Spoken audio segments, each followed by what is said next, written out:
Gold fever's struck again.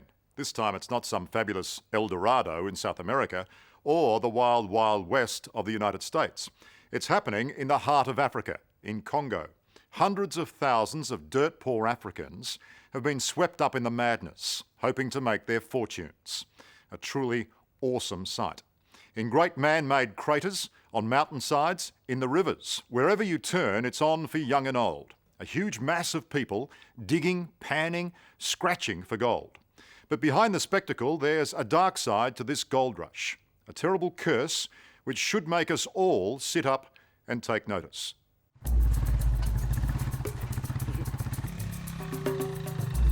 Deep in the Congo forest, about as far off the beaten track as you get, columns of desperate men and women are in search of buried treasure. It's truly amazing to see what human sweat, muscle and determination can achieve.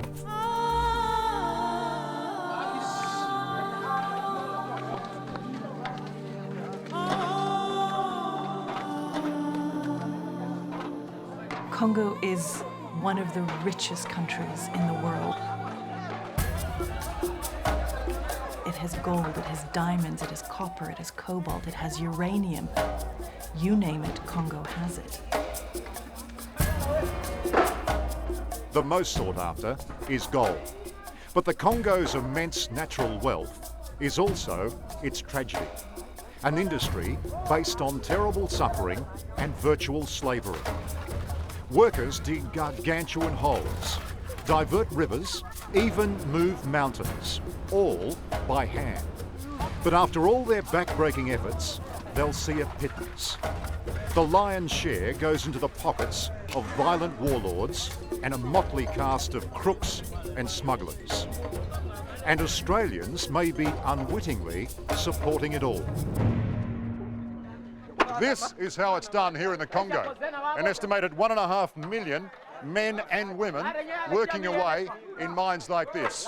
The dirt poor, toiling, sweating for their rich masters. The problem is, there is no way of knowing if the gold that comes out of a mine like this is the same stuff that's for sale in your local jewellery shop. We are part of Congo's problem. We purchase these commodities. Gold is not being sold in the shops in Congo. It's being sold in places where Western people live, in markets where we go and buy it for the rings on our finger or the jewelry in our ears.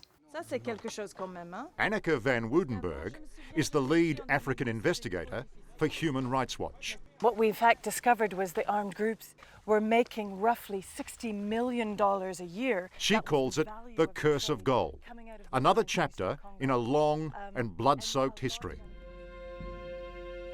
When I look at Congo 100 years ago, there at that time it was a place that was used for its ivory and its rubber. Forced labor, people's hands being chopped off if they didn't actually produce the amount of rubber that they needed to produce for the colonial administrators. Today it's gold, but the abuses are often very similar and the suffering is very much the same.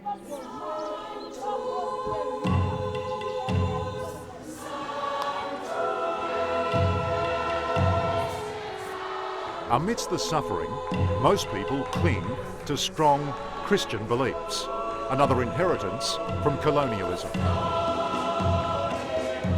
Pastor Marion Padongo ministers to hordes of desperate miners. Is the gold rush good for the Congo or bad for the Congo? I think it's a good deal. People are doing nothing here, so I think if somebody can at least work and get money from what he's doing, that's very good. Well, they're certainly working. They work incredibly hard, as we can see. Yeah, it's hard work, I know. And it's dangerous work. We watched men on a sheer, shifting slope trying to clear a landslide from a few days before. Pastor, these miners up here are really living life on the edge there, aren't they?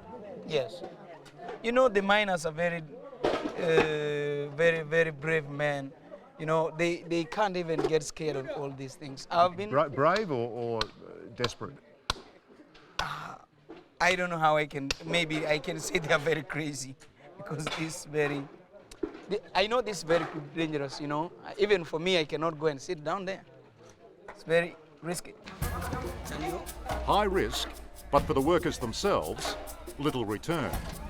A lot of miners work for nothing more than a bucket of dirt at the end of the day. If there's gold in it, they can keep it. At best, they can earn a few dollars a day. Men, women, and children toil just to keep food on the table. For all your digging and sifting today, have you found any gold? For today, I haven't get any gold. Not. This woman has 3 children, including the baby. I will still work again tomorrow because that's the only job I have. And that's how I can get my food. All over again. Good luck.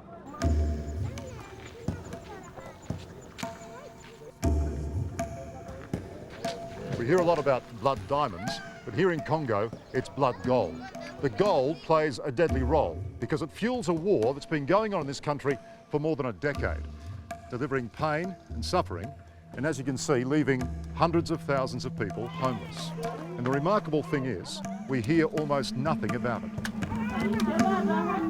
I don't understand why Congo's not on the front pages of our newspapers, why it's not every day on the evening news. 5.4 million people have died since 1998. It is the deadliest war in the world since the Second World War, and most people don't even know about it.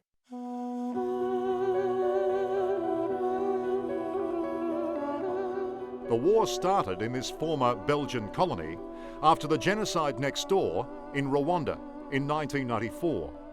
800,000 people were massacred. The killers fled across the border to Congo and commandeered the gold mines, setting off a complex and bloodthirsty civil war.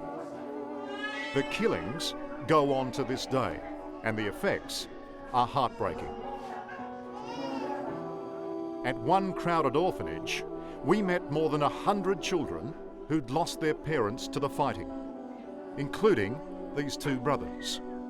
They killed all the people in the village, but they found the two boys among the dead bodies after 3 days. After the 3 days. So the boys had sat with their parents for 3 days while they were dead. Parmi les cadavres. Yes, Between them. among the dead bodies. How many people have you killed? Ata 20 balikufa. Even 20 died when I was fighting. At least 20. Yep. How many have you killed? Now, wewe? Na mimi vile ataba 10 hivi. Me, around 10 at least.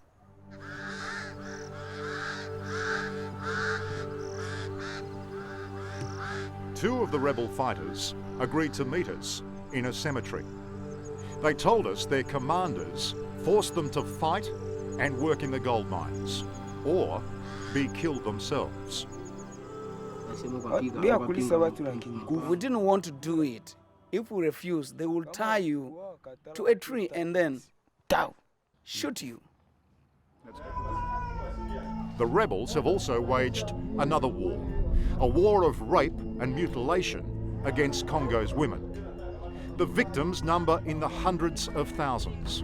We were told that in this refugee camp, 8 out of every 10 women had been raped. How many women have you raped? I had 2 women. Women or girls? One was 19 years old and another one was 17 years old. Are you ashamed of that? It is a regulation in the war to take a woman.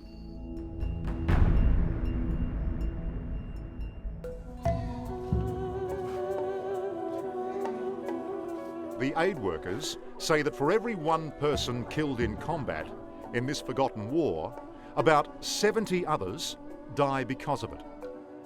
Many are children who succumb to preventable diseases. In this tiny coffin is the body of a young child who contracted malaria. It's a great paradox, one of the richest countries in the world for resources with some of the poorest people. It is what is, of course, so surprising to many Congolese people and what I think eats away at them. They know that they actually live in this incredibly rich country, and yet they're cursed by those very resources. So many of the armed groups and the foreign armies come into Congo searching for those commodities, wanting to get rich, and the Congolese people just suffer. It's taken years, but the Congolese army is slowly turning the tide on the rebels. Mongwalu, Congo's gold capital, was recently liberated, so it's safe for me to move around here. It's where miners come to splurge their meagre earnings. Then it's back to the mines to find more gold. Where are you taking me to now, Pastor? We are going to the gold mine where people are moving under the ground for some 2, 3, 4, 5 kilometers. They can even walk for over 5 kilometers, like 10 kilometers, even 20, deep inside there. And you know it's very dangerous. They work a long-abandoned network of fragile tunnels built by the Belgians, chiseling away the mountain from inside out, rock by rock. Some can even spend more than 1 day, even 3, 4, 5, 6 days under the ground. They cook down there, they eat down there, they spend the whole night there, and they down there for 3, 4, 5, 6 days. Without coming out? Without coming out, breaking rocks. Oh. You have this on your back all day? Unabeba is mzima kwa mgongo tu. Ni mzito, eh? All day? All day like that?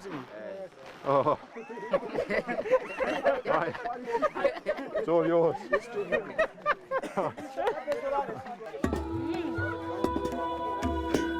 But perhaps most perilous is the processing.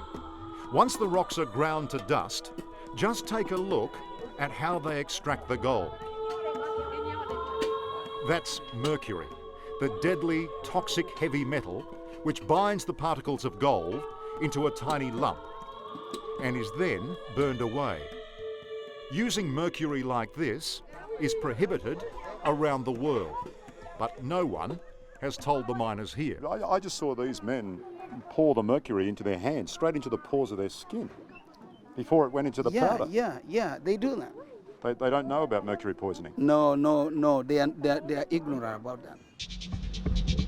Every Monday, the miners bring their hard-won treasures to the gold market. And this is the great tragedy of Congo on display. Warlords, conmen and traders, mingling with desperate miners trying to scrape together a living.